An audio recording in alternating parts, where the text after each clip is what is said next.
रसड़ा विधानसभा के विधायक उमाशंकर सिंह अभी लालू यादव के घर गए थे 2 दिन पहले, 2 लाख का धनराशि देकर परिवार को कहीं न कहीं आर्थिक सहायता किए। तो क्या कहेंगे और समाजसेवी को और विधायक उमाशंकर सिंह को लेकर? पहले तो उमाशंकर सिंह विधायक जी को बहुत कोटि कोटि नमन है कि इस तरह दुख की घड़ी में वो हर जगह पहुंचते हैं और लोगों को सहायता प्रदान करते हैं। ऐसा विधायक हमको नहीं लग रहा है कि पूर्वांचल में भी होगा। और जरूर विधायक जी कहीं ना कहीं इस दुख की घड़ी में शामिल तो नहीं हो पाएंगे, हो सकता है कि कहीं बाहर गए हैं पता चला कि, लेकिन जब भी आएंगे दुख की घड़ी में शामिल होंगे और मुझे पूर्ण विश्वास है कि परिवार के साथ खड़े रहेंगे। सेवा में जब वो गए तो पूरे गाँव के लोगों ने उन पर गर्व किया। और आपको मालूम ही होगा कि प्रशासनिक सेवा में जैसे बात करें बीएसएफ या जवान की एक जो नौकरी होती है वो बहुत ज़्यादा हार्ड होती है। तो हम तो यही चाहेंगे कि शासन और प्रशासन की तरफ से उनके परिवारों को आर्थिक मदद मिले और उनके जो भाई हैं या उनके पिताजी हैं या उनकी वाइफ हैं उनको भी आर्थिक मदद मिले, जैसे किसी को नौकरी मिल जाए। और गाँव के एक वो लाल थे, गाँव के एक युवा थे, तो हम यही चाहेंगे शासन प्रशासन से कि एक उनकी प्रतिभा वो पल याद हो जिस टाइम आपको मुलाकात हुआ था, कुछ ऐसे घरेलू बात या फिर कोई देशभक्ति बात या फिर कुछ देश सेवा को लेकर इस तरह की कोई बातें किया करते थे? जब भी आते थे तो मोटिवेशन करते थे, हमेशा बताते थे ये पढ़ो ये करो, कुछ भी करते रहते थे, सुझाव अच्छे देते थे। लोग बता रहे हैं, गांव के युवा बता रहे हैं कि उनसे कहीं ना कहीं एक प्रेरणादायक वो थे गांव के लिए, युवाओं के लिए। तो कहीं ना कहीं उनको देखकर हम लोग दौड़ना या फिर उनसे कुछ सीखना, इस तरह की बातें देशभक्ति को लेकर, देश सेवा को लेकर करते थे। हमेशा करते थे, कहते थे पढ़ाई लिखाई करिए आप लोग, देश में कुछ भी करिए आप लोग, जरूर करिए। इस वक्त जनपद बलिया में अब बात करें तो नगरा क्षेत्र है, यानी तियरा मलब। बात करें तो साथियों शहीद पंकज यादव के पैतृक गांव में हम आप सुनेंगे थोड़े दिन पहले ही लालू यादव का कहीं ना कहीं शहीद होना। देश भी कहीं 15 अगस्त के दिन देखा जाए तो काफ़ी सोच में पड़ गया था कि सभी लोग 15 अगस्त का झंडा फहरा रहे थे, उधर एक भारत माता के गोद में एक लाल हमेशा हमेशा के लिए सो गया था, यानी वीर शहीद हो गया था। और बात किया जाए तो आज की जो ताज़ा खबरें निकल कर आ रही है, शहीद पंकज यादव का पैतृक गाँव तियरा मलब जो बोला जाता है, नगरा करीब है, नगरा क्षेत्र में है और शायद रसड़ा विधानसभा क्षेत्र में आता है। तो कहीं ना कहीं देखा जाए कि लोगों का आना चालू हो गया है और उनका जो कि पैतृक गांव में मेरी टीम आ चुकी है। हमने घर वालों से बात किया, पहली वीडियो में आप देख रहे हैं कि घर वाले किस तरह बोल रहे हैं और अपने शब्दों से बयान नहीं कर पा रहे हैं जो कहना चाहिए। हालांकि उस जगह पे कोई भी नहीं कर पाएगा जिसका लाल खो जाए।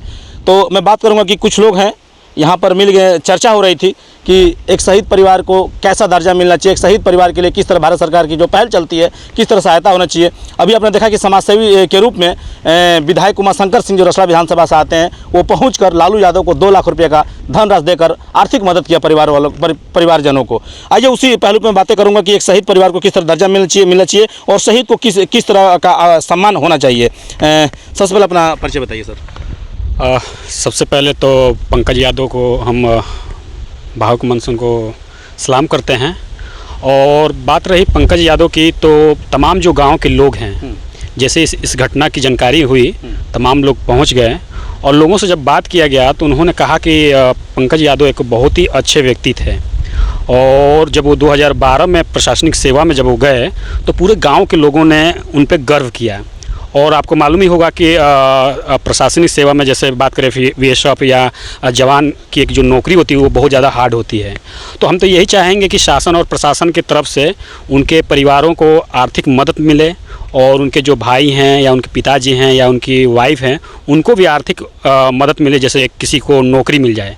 और गांव के एक वो लाल थे, गांव के एक युवा थे, तो हम यही चाहेंगे शासन प्रशासन से कि एक उनकी प्रतिभा लगे और कहीं ना कहीं उस प्रतिभा को देखकर यहाँ के जो युवा होंगे उनसे मोटिवेट होंगे और मोटिवेट होंगे तो कहीं ना कहीं देश के लिए सेवा के लिए वो तत्पर रहेंगे। तो प्रशासन और शासन से यही हम रिक्वेस्ट करेंगे कि उनको आर्थिक मदद मिले और एक नौकरी मिले और बच्चों को शिक्षा के लिए एक अच्छा स्कूल मिले और स्कूल से उनकी फीस शासन प्रशासन माफ़ करा दे, बस यही चाहेंगे। अच्छा, जिस माँ का लाल हमेशा के लिए धरती माँ के गोद में सो जाता है, उस माँ के दर्द को हम बयान नहीं कर पाएंगे, लेकिन जो घर वालों पे बीतता है उसको किस तरह देखेंगे और उनके दुख की घड़ी में 2 शब्द क्या रहेगा आपका? देखिए, हम तो ईश्वर से प्रार्थना यही करेंगे कि इस दुख की घड़ी में उनको और उनके पूरे परिवार को हिम्मत और बल मिले। और बात रही तो वो सिर्फ उनके माँ के मतलब वो लाल नहीं हैं, ये भारत माता के लाल हैं, पूरे देश के लाल हैं और आज उन पर पूरा देश गर्व कर रहा है कि आज वो शहीद हो गए हैं। होना भी चाहिए, क्यों ना देश के लिए जो कहीं ना कहीं हम लोग अमन और चैन की सांस ले पाते हैं तो उन्हीं की बदौलत ले पाते हैं। और ऐसे वीर सपूतों के लिए हम भी एक बार सैल्यूट मारेंगे। और आइए कुछ और लोग हैं उनसे भी जानने का प्रयास करें। क्या नाम पड़ेगा आपका? राजू यादव। कहाँ से हैं आप? हम रिश्तेदार हैं डुगाबियारा से। अच्छा, पंकज यादव के रिश्तेदार हैं जो शहीद हैं, जी। क्या लगेंगे उनके आप? वो मेरे मामा के लड़के लगेंगे। अच्छा, आपके मामा के लड़के लगेंगे। अच्छा, कब आपका आखिरी मुलाकात उनसे हुआ था? चाहे बैठक हुई हो, चाहे जिस तरह एक शिष्टाचार मुलाकात होता है, इससे पहले, शहीद से पहले? पहले मैं शादी में मुलाकात हुई थी। शादी मुलाकात हुआ था। कैसे व्यवहार के थे वो? बहुत अच्छे, धैर्यवान थे बहुत। जो क्या किया जाए, जब अच्छे लोग को भगवान भी पूछते हैं। बहुत अच्छे थे। कुछ ऐसा भी वो पल याद हो जिस टाइम आपको मुलाकात हुआ था, कुछ ऐसे घरेलू बात या फिर कोई देशभक्ति बात या फिर कुछ देश सेवा को लेकर इस तरह की कोई बातें किया करते थे? जब भी आते थे तो मोटिवेशन करते थे, हमेशा बताते थे ये पढ़ो ये करो, कुछ भी करते रहते थे, सुझाव अच्छे देते थे। लोग बता रहे हैं, गांव के युवा बता रहे हैं कि उनसे कहीं ना कहीं एक प्रेरणादायक वो थे गांव के लिए, युवाओं के लिए। तो कहीं ना कहीं उनको देखकर हम लोग दौड़ना या फिर उनसे कुछ सीखना, इस तरह की बातें देशभक्ति को लेकर, देश सेवा को लेकर करते थे। हाँ, हमेशा करते थे। कहते थे पढ़ाई लिखाई करिए आप लोग, देश में कुछ भी करिए आप लोग, ज़रूर करिए, घर पे मत बैठिए। अच्छा, कब तक उनका पार्थिव शव आ जाएगा? 1.5 घंटे में तो बता रहे हैं लोग, 1 से 1.5 घंटे में। कहाँ तैनात थे वो? यही गोरखपुर में थे। गोरखपुर में थे जी। कितने साल हो गया था उनको ड्यूटी करते हुए? 2012 से हैं, जोड़ लीजिए। 2012 से। बच्चे भी सुनने मारे कि 2 बच्चे उनके? हाँ, एक लड़की है, एक लड़के हैं। क्या कहेंगे, कुछ सरकार से मांग करना चाहेंगे उस परिवार के लिए? सरकार से अब कुछ तो उन लोगों को मदद करे, सरकार ही अब तो समझेगी, हम लोग क्या बताएं। बिल्कुल। चलिए, सरकार से कहीं ना कहीं लोग भी गुहार लगा रहे हैं कि सरकार आगे आए और जिस तरह सम्मानजनक तरीके से सरकार मदद करती है और सैनिकों को, उसी तरह दर्जा यहाँ भी मिलना चाहिए। सर, क्या कहेंगे, जिस तरह का आंखें सबकी नम पड़ी है, दरवाजे पे मेरी टीम गई थी, सभी लोग नम्रता से 2 शब्द हमने लिया घर वालों से, लेकिन इस कहीं ना कहीं शहीद परिवार के लिए सबसे पहले क्या आप कहेंगे, सरकार से क्या उपलब्धि की मांग करेंगे आप? सबसे तो पहले शहीद को विनम्र श्रद्धांजलि है मेरे तरफ से, और सरकार से यही मांग है कि उनके परिवार को, उनके बच्चे को, उनके पत्नी को कहीं ना कहीं ऐसी कोई व्यवस्था दी जाए जिससे उनकी जीविका चल सके और एक सम्मान के साथ वो लोग जी सके कि शहीद परिवार के घर के हैं, उनकी पत्नी हैं, उनके बच्चे हैं, कहीं ना कहीं एक उनके अंदर ये लगे कि हमारे घर का कोई शहीद हुआ है, तो उस तरह की उनको इज्जत मिले, इज्जत के साथ वो जिए रहें। और कहीं ना कहीं उन्होंने अपना एक घर का एक व्यक्ति खोया है, कहीं ना कहीं एक अपने घर का एक चिराग खोया है, तो उसकी भरपाई तो नहीं की जा सकती है, लेकिन सरकार अगर कुछ आर्थिक मदद अपने तरफ से कर देती है तो कहीं ना कहीं एक ढाढ़स बन जाएगा जिससे उनकी जीविका चल सकेगी। आपके रसड़ा विधानसभा के विधायक उमाशंकर सिंह अभी लालू यादव के घर गए थे 2 दिन पहले, 2 लाख का धनराशि देकर परिवार को कहीं ना कहीं आर्थिक सहायता की है, तो क्या कहेंगे और समाजसेवी को और विधायक उमाशंकर सिंह को लेकर? पहले तो उमाशंकर सिंह विधायक जी को बहुत कोटि कोटि नमन है कि इस तरह दुख की घड़ी में वो हर जगह पहुंचते हैं और लोगों को सहायता प्रदान करते हैं। ऐसा विधायक हमको नहीं लग रहा है कि पूर्वांचल में भी होगा, और ज़रूर विधायक जी कहीं ना कहीं इस दुख घड़ी में शामिल तो नहीं हो पाएंगे, हो सकता है कि कहीं बाहर गए हैं पता चला कि, लेकिन जब भी आएंगे दुख की घड़ी में शामिल होंगे और मुझे पूर्ण विश्वास है कि परिवार के साथ खड़े रहेंगे और आर्थिक मदद जो भी उनसे बन सकेगा ज़रूर करेंगे। अच्छा, हमने देखा है कि जब भी किसी सैनिक का जब पार्थिव शव आता है तो कहीं ना कहीं 3-4 किलोमीटर पहले से झंडा उड़ने लेकर भारत माता के वंदे मातरम का तिरंगा लेकर जयकारे लगाए जाते हैं, वंदे मातरम जिंदाबाद, भारत माता जिंदाबाद, हम वीर सपूत जिंदाबाद का नारे लगाए जाते हैं। तो कहीं ना कहीं जो युवा हैं, चाहे किसी भी गाँव के हैं, अगल बगल गाँव के हैं, तो युवाओं को क्या संदेश देंगे जब पार्थिव शव आता है किसी सैनिक का, तो कहीं ना कहीं युवाओं को किस तरह चढ़ बढ़ कर हिस्सा लेना चाहिए, किस तरह सम्मान में खड़ा होना चाहिए?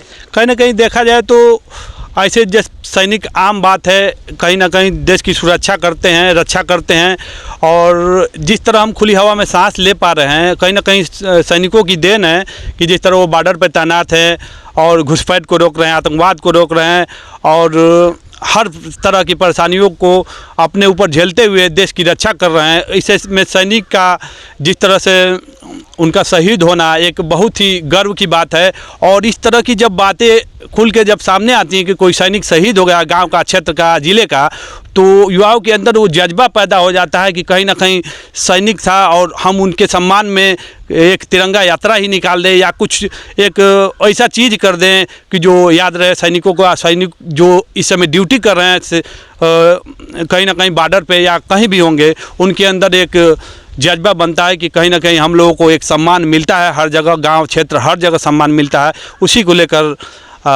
तिरंगा यात्रा या झंडा गांव के लोग ज़रूर निकालेंगे, वो मुझे विश्वास है। अच्छा, बात किया जाए तो जो सैनिक शहीद हो जाते हैं उनके लिए कहीं ना कहीं गांव में तमाम ग्राम प्रधान के जरिए देखा जाए तो ज़मीनें खाली रहती है गांव की, अगर हो ना हो तो क्या उचित रहेगा कि उनका स्मारक बनना चाहिए, कि उनकी याद रहे, उनकी प्रेरणा से युवा भी आगे बढ़े, उनकी प्रतिमा पर हर साल श्रद्धांजलि मनाया जाए, इस तरह की क्या आपकी राय रहेगी? कहीं ना कहीं देखा जाए तो बहुत से ग्राम सभा में देखा गया है कि सैनिकों की प्रतिमा आदरपूर्वक लगी है, बनाया गया है, और बनाना भी चाहिए इस तरह के सैनिकों की, क्योंकि वो सैनिक लोग कहते हैं कि मर गए, शहीद हो गए, शहीद नहीं हुआ, वो अमर हो गया, दुनिया की नज़र में अमर हो गया और वो पूजनीय हो गया। उनकी पूजा करना और कम से कम उनका एक प्रतिमा यहाँ पे बनना चाहिए। जहाँ भी ग्राम सभा की ज़मीन खाली हो, मैं शासनिक प्रशासनिक अधिकारियों से निवेदन भी करूँगा कि कहीं ना कहीं उनकी प्रतिमा बनाकर एक ऐसा प्रतिमा बनाया जाए, एक ऐसा स्थान दिया जाए कि उसको देखकर लोगों के अंदर एक जागरूकता पैदा हो, युवाओं के अंदर जागरूकता पैदा हो